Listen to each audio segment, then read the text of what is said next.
इमरान खान का फ्यूचर क्या होगा? कौन कौन वादा मुआफ गवाह बनने को तैयार? सलीम साफी ने बड़ा दावा कर दिया।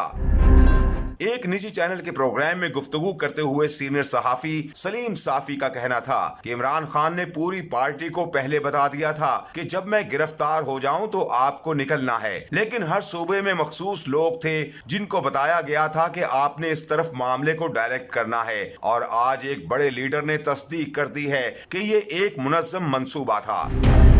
सीनियर सहाफी ने कहा कि परवेज खटक तो शायद अदालत में वादा मुआफ गवाह न बने, लेकिन मेरी अपनी मालूमात ये है कि काफी सारे लोग जो इस प्लान का हिस्सा थे वो वादा मुआफ गवाह बनने को तैयार हैं।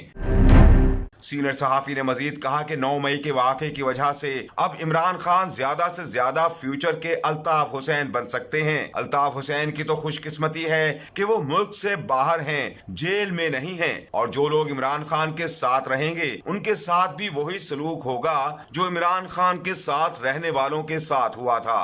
कि इस 9 मई के वाक़े की वजह से अब इमरान खान साहब ज़्यादा से ज़्यादा फ्यूचर के अल्ताफ़ हुसैन बन सकते हैं। अल्ताफ़ हुसैन की फिर भी ये खुशकिस्मती है कि वो मुल्क से बाहर हैं और जेल में नहीं हैं, और जो लोग इमरान खान साहब के साथ रहेंगे तो उनके साथ वही सलूक होगा जो अल्ताफ़ हुसैन के साथ रहने वाले लोगों के साथ हुआ था। पीटीआई तो एस्टेब्लिशमेंट की अपनी तख्लीक थी और उसी एस्टेब्लिशमेंट के साथ उन्होंने वो कुछ कर दिया जो 70 साल में दुश्मन भी ना कर सका।